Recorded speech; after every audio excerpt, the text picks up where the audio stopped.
You know, when you hear the word goddess, a certain image usually pops into your head. But what if that image is just one tiny piece of a much bigger, fiercer, and way more complicated story? Today, we're going to dive into the potent world of great goddesses, and we're moving way beyond the usual stereotypes to find out what the feminine divine really looks like across different cultures. So let's just start with that simple question. What is a goddess? I mean, when you hear that word, what's the first thing you picture? It sounds so simple, right? But the reality is, it's anything but. For a lot of us, I bet this is the image that comes to mind. A gentle, nurturing figure. The one who gives life. The classic Earth Mother. All about fertility and a good harvest. Kind of comforting, almost passive. Just this ideal of beautiful creation. Okay, but what if a goddess is also a warrior? Or a powerful, terrifying destroyer of evil? What if she is the ultimate source of law and order for an entire society?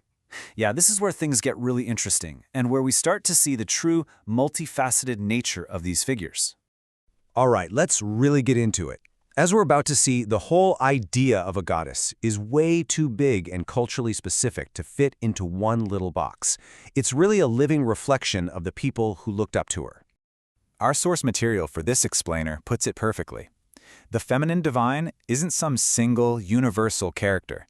Think of it more like a mirror that reflects a culture's deepest values, its biggest fears, and its highest ideals. So to really get a goddess, you have to get the people. To get a real feel for this, let's start with 3 incredible examples from some major ancient civilizations. These goddesses show just how multidimensional feminine power can be and how they basically embody the very soul of their societies. So we'll be looking at Ishtar from ancient Mesopotamia, Isis from Egypt, and the amazing Durga from India. 3 totally different cultures and 3 powerful deities who are anything but simple. Now, what's so cool about this is the duality you see right here. Take Ishtar. She's the goddess of both love and war. Think about it. In Mesopotamia, with its volatile city-states, she perfectly reflected their reality. Life was beautiful, but it was also brutal. Then you've got Isis. She's a nurturer, sure, but also a fierce protector who wields magic. That reflects the huge Egyptian value of Ma'at, divine order, which they believed you had to actively fight for. And then there's Durga. She's a terrifying warrior who rides a lion into battle, and she's a cosmic mother. She embodies this Hindu idea that to protect creation, you have to ferociously destroy evil. They all hold these contradictions, which just goes to show you that real power is never one-dimensional. And, this complexity, it's not just random. A lot of cultures came up with a framework to make sense of all this power over life and death, and they often use the metaphor of a woman's own life cycle. It's often called the triple goddess archetype. So first you have the maiden, representing youth, new beginnings, all that potential. Then comes the mother, who's the embodiment of creation, fertility, and nurturing. And finally, you have the crone, who represents wisdom, transformation, and even death.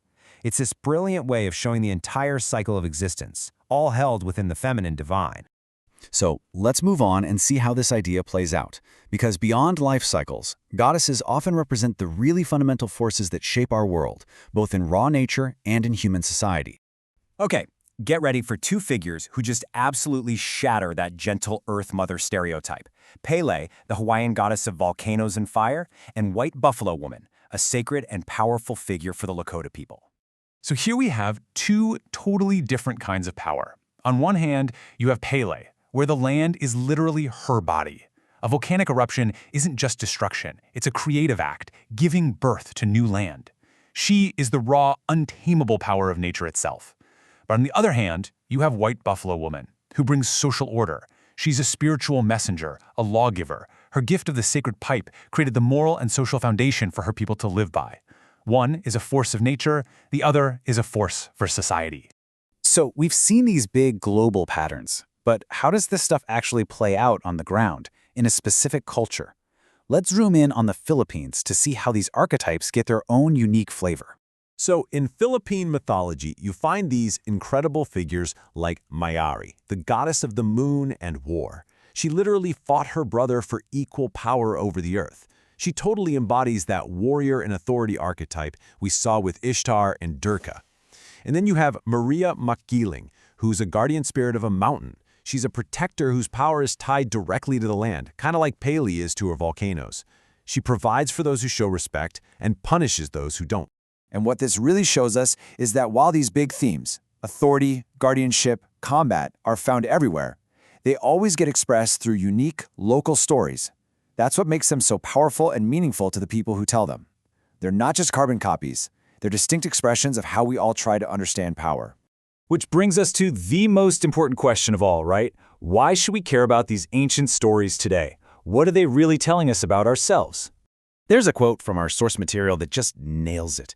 These myths aren't just fairy tales, they're cultural blueprints. They literally show us what a society treasured, what it was afraid of, and what it thought was the ultimate source of power and meaning in the universe. And when you look at them through a modern lens, you see this really fascinating tension. On the one hand, for a lot of people, rediscovering these goddesses is deeply empowering. Thinkers in the modern goddess movement, like the feminist theologian Carol Christ, argue that it's a way to reclaim female spiritual authority. But, on the other hand, it's also true that these very same stories can sometimes end up reinforcing very specific and maybe even limiting cultural ideas about what it means to be a woman. And that leaves us with a big question to chew on. When we look back at these powerful ancient figures, do we find a source of liberation, a well of empowerment, or do we see the outlines of cultural expectations that are still shaping our world today? The answer, just like the goddesses themselves, is probably anything but simple.